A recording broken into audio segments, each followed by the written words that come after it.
Channel में आपका हार्दिक स्वागत करता हूं। जल्दी से बताइए कैसे हो आप सब। आई होप अच्छे होंगे, अच्छे से मेहनत कर रहे होंगे और इंजीनियरिंग के कंसेप्ट को अच्छे से समझ रहे होंगे।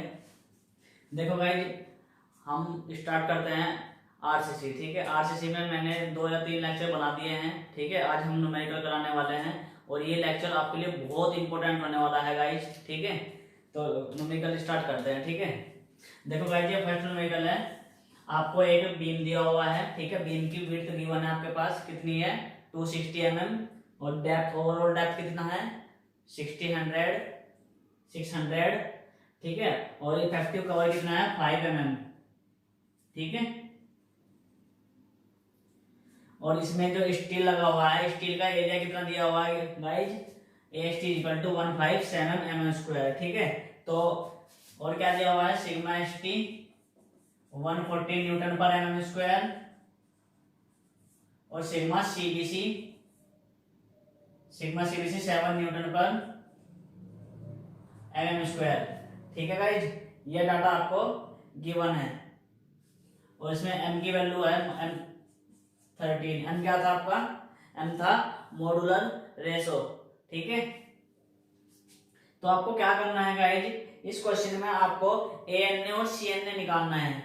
ठीक है, CNA एंड ANA ये आपको फाइंड आउट करना है। तो guys, what is the ANA and what is CNA, I told you previous videos lecture. ठीक है, जिन्होंने मेरा वीडियो लेक्चर नहीं देखा है तो सबसे पहले वो मेरा पिछला वीडियो देख लीजिए, अदरवाइज उनकी समझ में नहीं आने वाला है। ठीक है, तो CNA होता है क्रिटिकल न्यूट्रल एक्सिस और ANA होता है आपका एक्चुअल न्यूट्रल एक्सिस। ठीक है, तो CNA का मैंने जस्ट एक फॉर्मूला बताया था, यानी कैलकुलेशन फॉर CNA। ठीक है, कैलकुलेशन फॉर CNA, तो CNA का एक फॉर्मूला होता है C = m sigma CBC into D upon m sigma CBC plus sigma ST। ठीक है, m की वैल्यू क्या आएगी आपकी 13 है, सिग्मा CBC की वैल्यू 7 है और स्मॉल d क्या होता है आपका, ओवरऑल डेप्थ में से इफेक्टिव कवर घटाते हैं तो स्मॉल d निकल के आता है, कितना है 550। ठीक है, m की वैल्यू फिर से 13 है, 7, सिग्मा ST की वैल्यू कितनी है आपके पास 140। ठीक है गाइज, ये कर लोगे। आपको क्या करना है, इसके बाद इसकी कैलकुलेशन करनी है और कैलकुलेशन करने के बाद आपका आंसर क्या आएगा ये बताना है। ठीक है, हाँ, आप लोग आंसर निकाल के कमेंट में लिखकर भेज सकते हो। 217 mm आएगा। ठीक है, निकल गया आपका, XC निकल गया। आगे चले,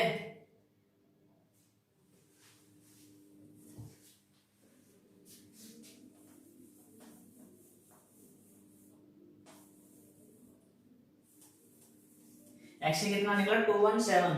आगे निकालते हैं हम ANA। यहां हेडिंग लिखिएगा कैलकुलेशन फॉर ANA। क्या होता है, एक्चुअल न्यूट्रल एक्सिस। ठीक है, एक्चुअल न्यूट्रल एक्सिस कैसे फाइंड आउट करते हैं, इसके लिए हम मोमेंट लेते हैं। मैंने बताया था कंप्रेसिव एरिया का NA के परितः मोमेंट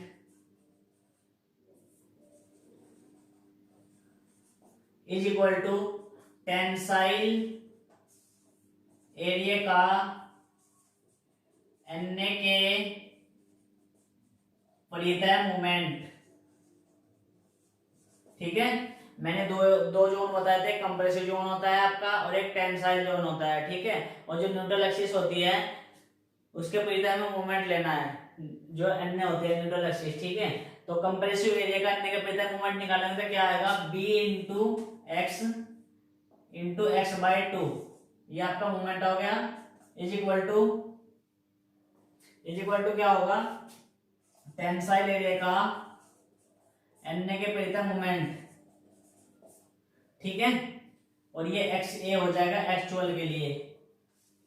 ठीक है गाइस, यहां से इसकी वैल्यू पुट कर दीजिए आप, कितना है, B की वैल्यू 260 है, XA हमें निकालना है, M की वैल्यू आपके पास 13 है, AST की वैल्यू 157 और D कितना है 550 - XA।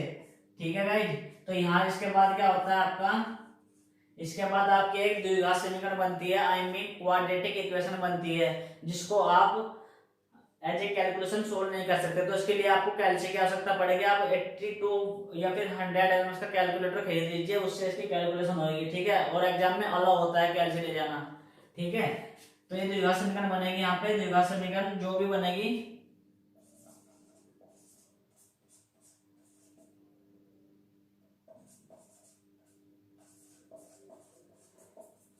ये बनेगी, ठीक है। यहां से आप एक्स ए की वैल्यू निकाल लीजिए। एक्स ए की वैल्यू कितनी आएगी आपकी, एक्स ए की वैल्यू आ जाएगी 85 mm, ठीक है गाइज, निकाल लिया। और ये पूछा था आपसे एक्स ए और एक्स सी, निकाल लोगे, जस्ट सिंपल है, फॉर्मूला लगाना और इसके लिए थोड़ा सा कंसेप्ट समझना है, ठीक है गाइज। आई थिंक ये समझ में आ गया होगा। आगे चले, ठीक है।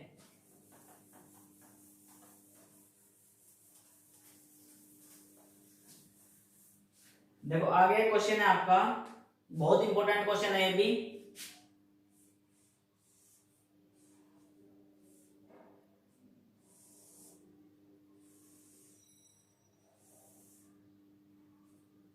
ये है, ये कोई आपकी इस तरीके से बीम दिया हुआ है, बीम का सेक्शन, ठीक है।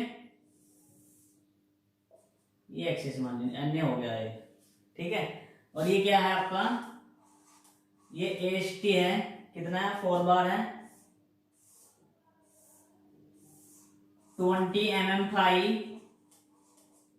4 बार्स, ठीक है। 20 mm फाई 4 बार्स है।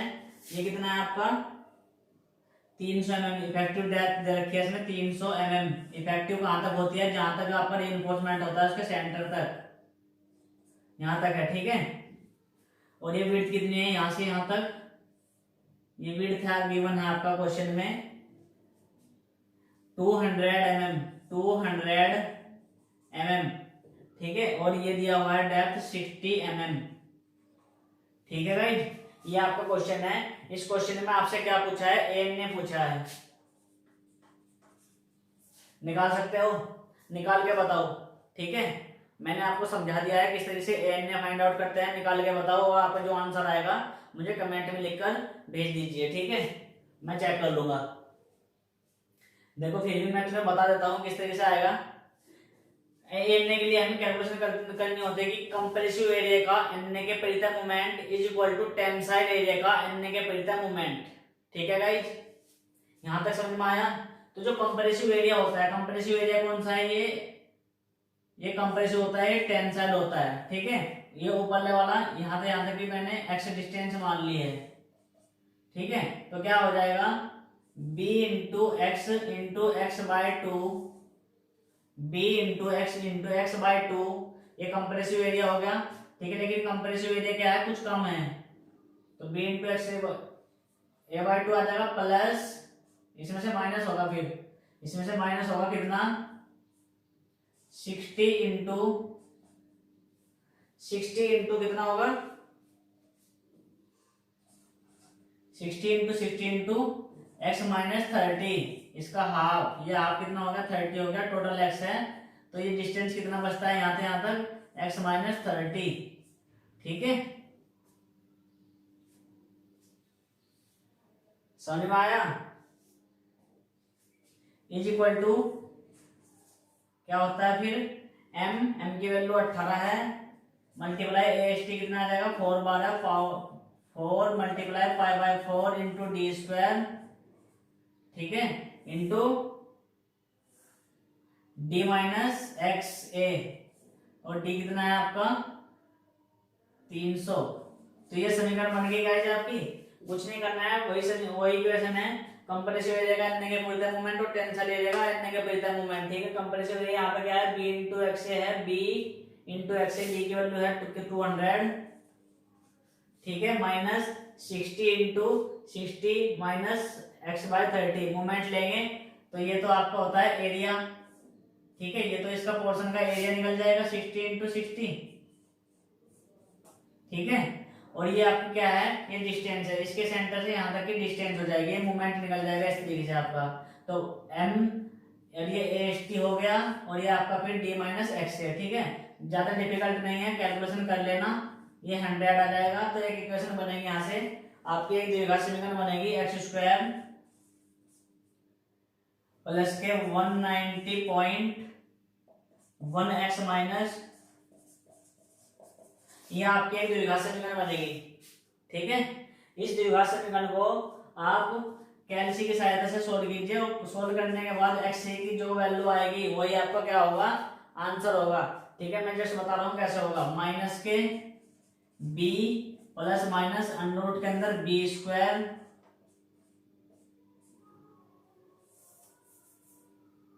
माइनस 4ac,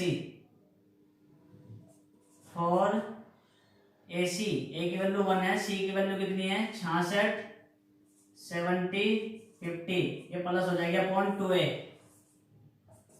ठीक है, यहां से एक्स ए की वैल्यू आ जाएगी, एक्स ए का मान कितना आएगा आपका, एक्स ए का मान आ जाएगा 18.25 mm। ठीक है, ये क्लियर होगा गाइज। यदि आपको कोई प्रॉब्लम आ रही है तो आप लोग क्या करिएगा, वीडियो को पॉज कीजिए, पॉज करने के बाद इसको धीरे से समझिएगा। ठीक है, जब आपकी समझ में अच्छे से आ जाएगा फिर इसको आप अपनी कॉपी में नोट कर लीजिएगा। करने के बाद आपका कंसेप्ट जब भी क्लियर हो जाए तब आप इसको क्वेश्चन को सोल्व करने की कोशिश करिए। ठीक है, आगे चले, उतार लीजिए क्वेश्चन।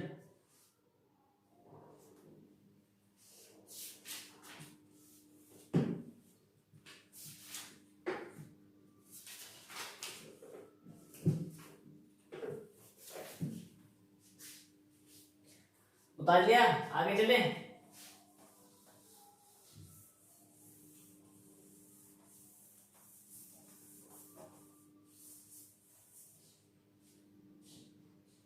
देखो क्या होगा, आगे हेडिंग डालिए एक,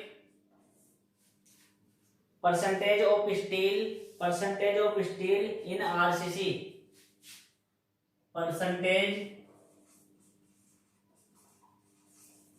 of steel in RCC.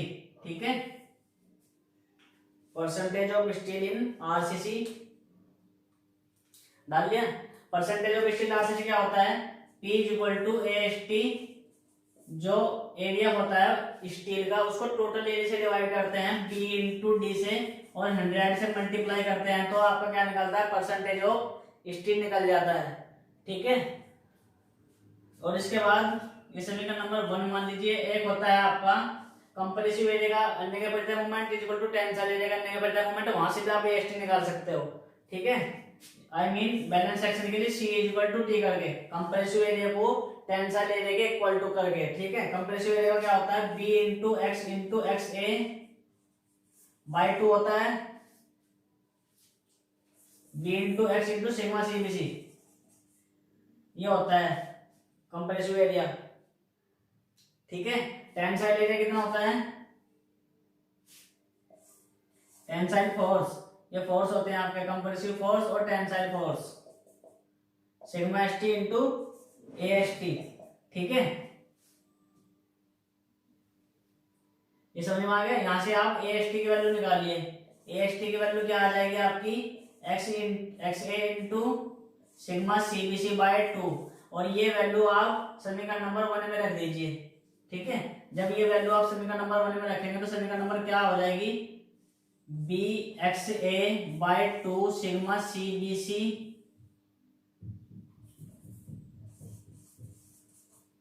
Sigma ST upon BD into 100। ठीक है, ये बन जाएगी आपकी समीकरण। यहां तक समझ में आया। इसके बाद क्या करोगे आप,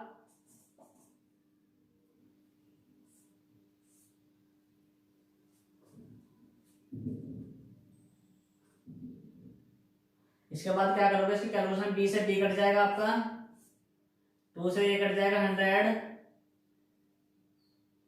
कितना आएगा 50। तो इसकी जस्ट कैलकुलेशन करके P की वैल्यू कितनी आएगी आपकी 50 sigma CBC into x upon sigma ST into D. P की वैल्यू ये आ जाएगी आपकी यहां से। ठीक है, और इसके बाद क्या करोगे, इसके बाद क्या करोगे गाइज, जो ये वैल्यू आई है यहाँ पे जो सिग्मा सीबीसी और सिग्मा एसटी है इसकी वैल्यू रखेंगे। अभी हमने पढ़ा था जब डेरिवेशन कराया था एक पिछले टर्म पर, हमने लिखवाया था कि m sigma CBC upon sigma ST इसकी वैल्यू होती है x upon D minus x, इसके इक्वल टू होती है, ठीक है। और यहाँ से इनका रेशो जो निकलता है यहाँ पे कितना आ जाएगा, sigma CBC upon sigma ST is equal to x upon m D minus x, ये आ जाएगा। ये वैल्यू आप यहाँ पे रख दीजिए, तो p इज इक्वल टू कितना आ जाएगा, इसीलिए p is equal to 50 multiply x upon x into D minus x upon D into x, ठीक है। तो ये एक्स स्क्वायर हो जाएगा, एक्स एक्स की मल्टीप्लाई करोगे तो एक्स स्क्वायर आ जाएगा, ठीक है। तो ये क्या होता है आपका परसेंटेज ऑफ स्टील का फॉर्मूला होता है, परसेंटेज ऑफ स्टील का फॉर्मूला होता है, क्या होता है, क्या आएगा, एम आएगा क्या यहाँ पे, हाँ एम आएगा, ठीक है। ये समझ में आया। इसके ऊपर एक क्वेश्चन लेके चलते हैं। देखो क्वेश्चन क्या क्या कहता है, क्वेश्चन ये कहता है percentage of steel in RCC का क्वेश्चन है। आपको दिया हुआ है x की वैल्यू 98 mm, m की वैल्यू गिवन है 18 mm, नहीं 18 है खाली, और d की वैल्यू क्या है, स्मॉल d की वैल्यू 250 mm। ये आपका क्या है क्वेश्चन है। क्वेश्चन कह रहा है कि x is equal to 98, m is equal to 18 और d इज इक्वल टू 250 के लिए परसेंटेज ऑफ स्टील निकालिए। तो परसेंटेज ऑफ स्टील का फॉर्मूला क्या होता है, 50x square upon M D minus x, ठीक है। वैल्यू पुट कीजिए 98, इसका स्क्वायर हो जाएगा अपॉन m की वैल्यू 18 है, d की वैल्यू 250 है और 250 माइनस 98, ठीक है। यहां से आप percentage of steel find out कर सकते हो, कितना आएगा 0.70%, ठीक है। ये आएगा सभी का, कैलकुलेशन कर लीजिए, ठीक है गाइस, समझ में आ रहा है, उतार लीजिए क्वेश्चन।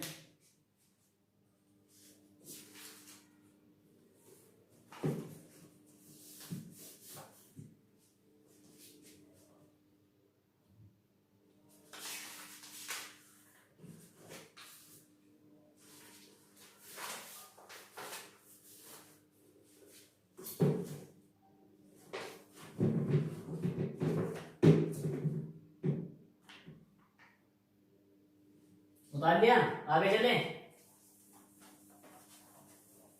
देखो नेक्स्ट क्वेश्चन क्या कहता है, एक आरसीसी बीम है, रेक्टेंगुलर सेक्शन है आपका, जिसकी विड्थ बी है, यानी कि गिवन डाटा गिवन दैट जिसकी विड्थ 20 सेंटीमीटर तथा प्रभावी लंबाई d सेंटीमीटर है, ठीक है।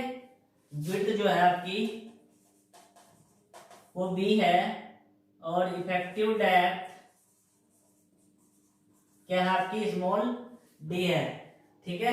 और सिग्मा सीबीसी की वैल्यू कितनी है 5 है और सिग्मा एसटी की वैल्यू 140 है, ठीक है। और m का मान 18 लेते हुए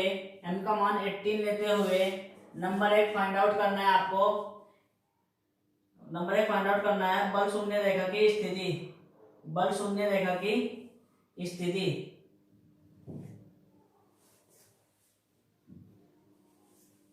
यानी कि CNA निकालना है आपको, CNA।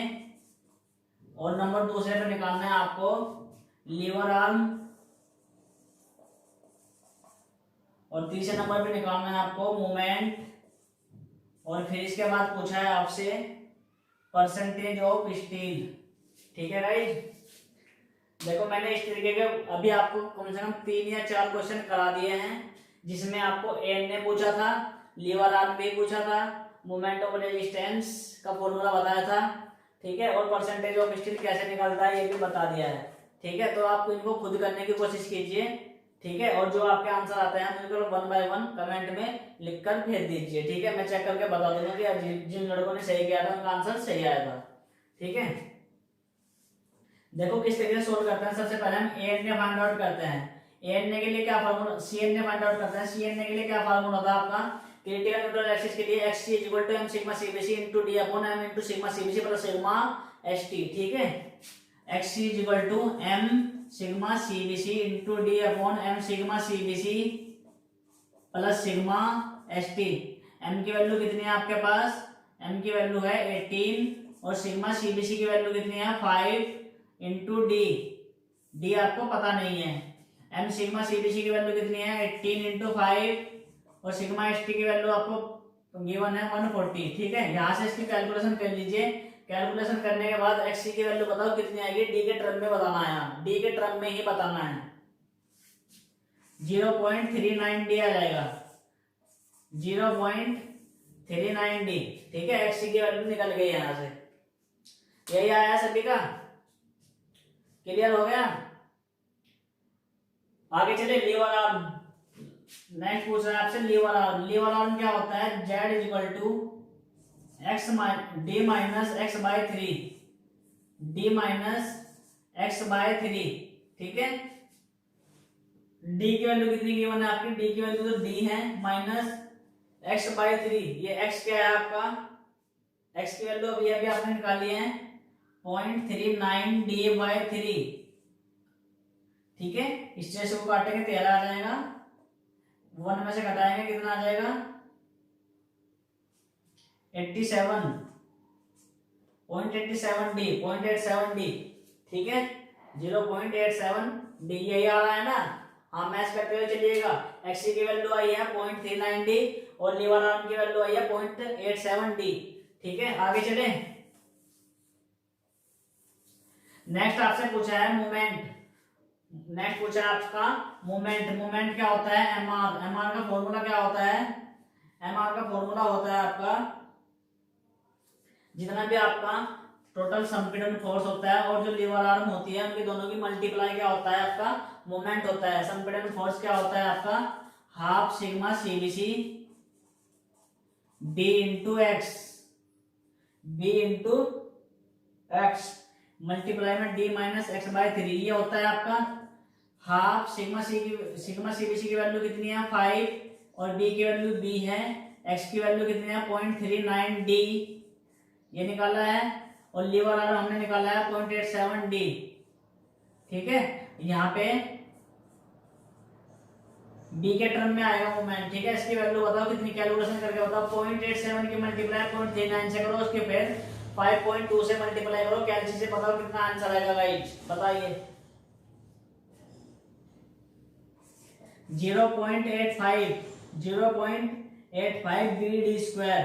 ठीक है, एम आर की वैल्यू कितनी आ रही है आपकी 0.85 बी डी स्क्वायर। ठीक है, बिल्कुल जिन लोगों का ये आंसर आया बिल्कुल ठीक है, बिल्कुल सही कैलकुलेशन कर रहे हैं। एग्जाम में आपको ऐसे ही कैलकुलेशन करना है। ठीक है, नेक्स्ट आपसे पूछा था percentage of steel. Percentage of steel, तो परसेंटेज ऑफ स्टील कैसे निकालते हैं। परसेंटेज ऑफ स्टील मैंने बताया था, परसेंटेज ऑफ स्टील का फॉर्मूला होता है AST अपॉन BD मल्टीप्लाई 100। ठीक है, लेकिन आपको AST गिवन नहीं है, आपको AST गिवन नहीं है तो आप ये फॉर्मूला नहीं लगा सकते। ठीक है, फिर दूसरा फॉर्मूला था आपका परसेंटेज ऑफ स्टील का 50x square upon MD D minus x. ठीक है, 50x की वैल्यू आपने निकाल लिया 0.39 डी इसका स्क्वायर अपॉन m की वैल्यू कितनी है आपकी 18 और d कितना है d है और माइनस x कितना है 0.39 डी। यहां से इसकी कैलकुलेशन करो और कैलकुलेशन करने के बाद परसेंटेज ऑफ स्टील कितना आया है ये बताओ। ये आएगा आपका 0.70%। ठीक है, ये आ जाएगा आपका। ठीक है गाइस, तो गाइस देखो आरसीसी में इतना डिफिकल्ट नहीं होता जितना आप लोग समझते हो। ठीक है, आपको क्या करना होता है, सबसे पहले आपको अच्छे से पढ़ना होता है, कंसेप्ट को थोड़ा सा समझना होता है। ठीक है, फिर जितने भी फॉर्मूलेज होते हैं उनको आपको सबको एक जगह नोट करना है, वही फॉर्मूले आपके बहुत काम आने वाले हैं। ठीक है, जैसे आपका फर्स्ट होता है CNA कैसे निकालते हैं। सी एन ए का फॉर्मूला, ए एन ए कैसे निकालते हैं, ए एन ए का फॉर्मूला, ठीक है। फिर उसके बाद लीवर आर्म का फॉर्मूला, कंप्रेसिव फोर्स का फॉर्मूला, टेंसाइल फोर्स का फॉर्मूला, मोमेंट ऑफ रेजिस्टेंस कैसे निकालते हैं, ठीक है, परसेंटेज ऑफ स्टील कैसे निकालते हैं। तो यही गाइस ये क्या होता है, ये घूम फिर के एग्जाम में आपसे पूछा जाता है, ठीक है। तो आप लोगों को क्या करना है, सभी फॉर्मूले एक जगह नोट करने हैं, नोट करने के बाद इन सबको राइटिंग करके इनके ऊपर क्वेश्चंस लगाने हैं, ठीक है। इतना डिफिकल्ट नहीं होता है और कैलकुलेशन बहुत मेन रोल अदा करेगी इसमें। जिन लोगों की कैलकुलेशन वीक है वे अच्छे से प्रैक्टिस कीजिए न्यूमेरिकल्स को करने की, क्योंकि इसमें न्यूमेरिकल बहुत ज्यादा इंपॉर्टेंट होता है। यदि गलती हो जाए तो पता भी नहीं चलता कि गलती कहाँ होने वाली है, ठीक है। आगे चले, ये नोट कर लीजिए आप।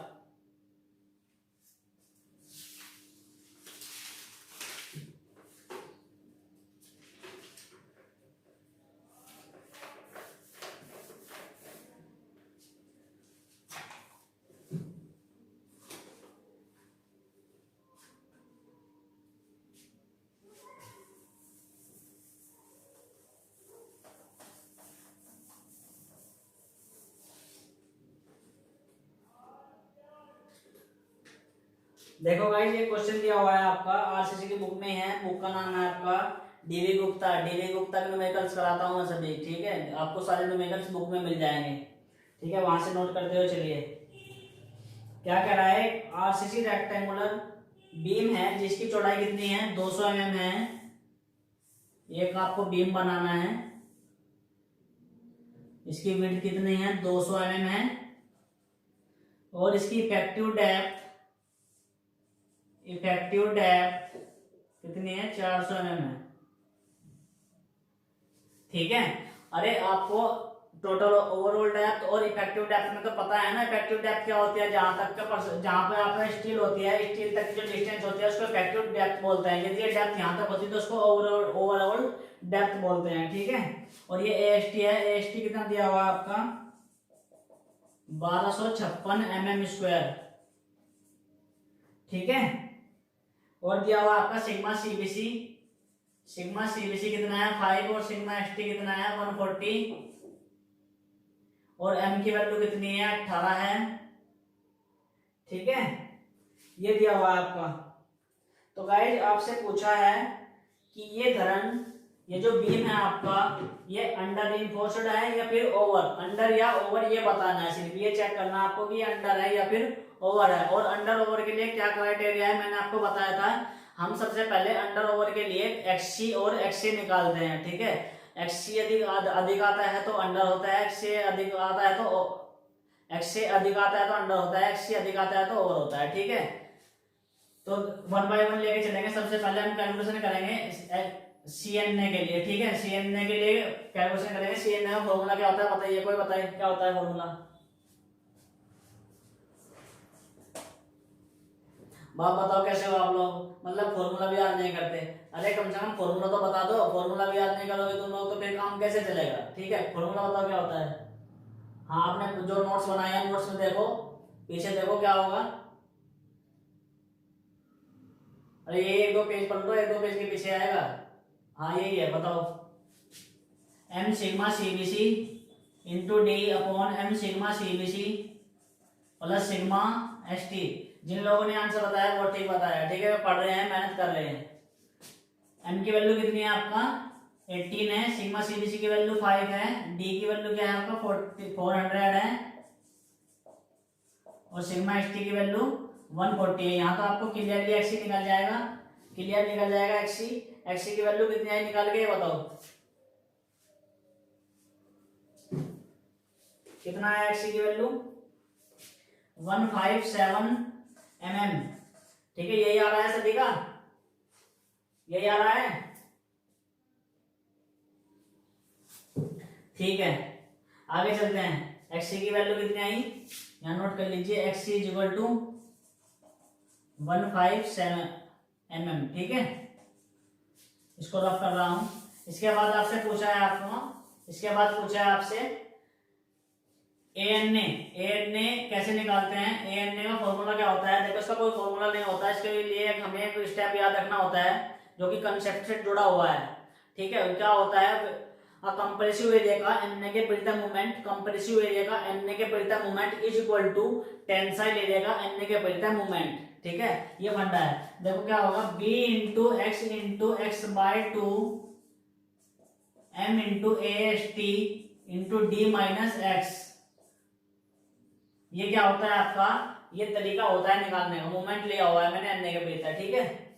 ये m से मल्टीप्लाई एस टी से करते हो, मैंने बताया था इक्विवेलेंट एरिया के लिए कैसे करते हैं, ठीक है। मेरा पिछला वीडियो लेक्चर देख लीजिए जिसको समझ में नहीं आ रहा है। b की वैल्यू कितनी है आपकी 200 है, multiply x square by 2, m की वैल्यू कितनी है 18 है, एस टी की वैल्यू कितनी है 1256 और d की वैल्यू 400 माइनस एक्स ए, ठीक है। यहां से एक समीकरण बनेगी आपकी द्विघात समीकरण, यहां से आपके द्विघात समीकरण बनेगी x square plus 226 x minus आपकी ये समीकरण बनेगी दोस्तों, ठीक है। आपको क्या करना है, इस द्विघात समीकरण को कैल्सी की सहायता से सोल्व करना है सीधा 40 फॉर्मूला लगाकर, ठीक है। सीधा 40 फॉर्मूला लगाकर आप इसको सोल्व करोगे तो आपको एक्स की वैल्यू निकल के आएगी। कितना आएगी एक्स की वैल्यू, जल्दी बताओ निकल के कितना आया। हाँ भाई, यहाँ पे थोड़ी कैलकुलेशन करनी होती है, ठीक है। कैल्सी उठाना होता है, सीधा चलेगा फॉर्मूला दिमाग में लगाना होता है, लिख करके भी लगा सकते हो तुम लोग, ठीक है। लेकिन आप जैसे जैसे प्रैक्टिस में आ जाओगे आप फिर लिखने की आवश्यकता नहीं पड़ेगी आपको, आपकी उंगली पर आ जाएगा, देखना है ना, ये कैलकुलेशन आपकी उंगली पर आ जाएगी। तो कितनी आएगी 209 mm, ठीक है। जिन लोगों को 209 mm आ रहा है बहुत अच्छी बात है, वे लोग पढ़ रहे हैं, ठीक है। तो गाइस आप लोगों ने एक्स ए भी निकाल लिया है और एक्स सी भी निकाल लिया है, ठीक है। तो मैं देख रहा हूं यहाँ पे, मैं देख रहा हूं कि एक्स ए की वैल्यू एक्स सी से ज्यादा है, एक्स ए की वैल्यू अधिक है एक्स सी से, तो ये क्या होगा, अंडर होगा या ओवर होगा, ये अंडर रीइंफोर्समेंट होगा, ठीक है। एक्स ए की वैल्यू जब अधिक होती है एक्स सी से तो ये अंडर रीइंफोर्समेंट होगा, ठीक है।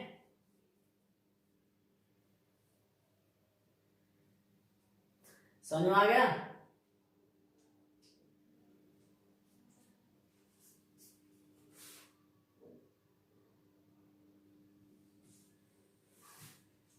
वो सॉरी अंडर नहीं होगा, ये एक्स सी की वैल्यू क्या होगी, देखो मैंने जब स्ट्रेस स्टेट डायग्राम बनाया था इनका तो कुछ ऐसे बनाया था, ठीक है।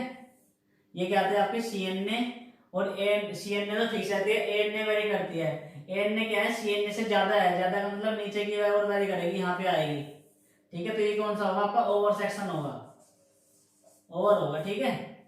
जब एक्स से अधिक होता है तो आपका ओवर होता है, एक्स से कम होता है तो आपका अंडर होता है, ठीक है। समझ में आ गया। तो गाइस ये आपके कुछ इंपॉर्टेंट न्यूमेरिकल्स थे जो आरसीसी के, जो आप लोगों को कराने बहुत ज्यादा इंपॉर्टेंट थे, जो एग्जाम पॉइंट ऑफ व्यू से बहुत ज्यादा इंपॉर्टेंट भी है, ठीक है। तो अब मैं तुमसे आशा करता हूं कि आप लोगों के ये सभी न्यूमेरिकल समझ में आ गए होंगे। देखो जिन लोगों के समझ में नहीं आ रहा है, थोड़ा कम समझ में आ रहा है, तो मेरी वीडियो को वे दोबारा देखिए, पॉज कर करके देखिए, ऐसी कोई वैसे हेजिटेशन वाली बात नहीं है। यदि आप एक बार पढ़ोगे, दो बार पढ़ोगे तो आपकी समझ में आ जाएगा, ठीक है गाइज। और यदि आपने मेरा चैनल अभी तक सब्सक्राइब नहीं किया है तो सबसे पहले मेरा चैनल सब्सक्राइब कर लीजिए, जिससे मेरे वीडियो के नए नए अपडेट्स आपके पास सबसे पहले पहुंचे, ठीक है गाइज। और वीडियो को लाइक और शेयर करना ना भूलें। ओके।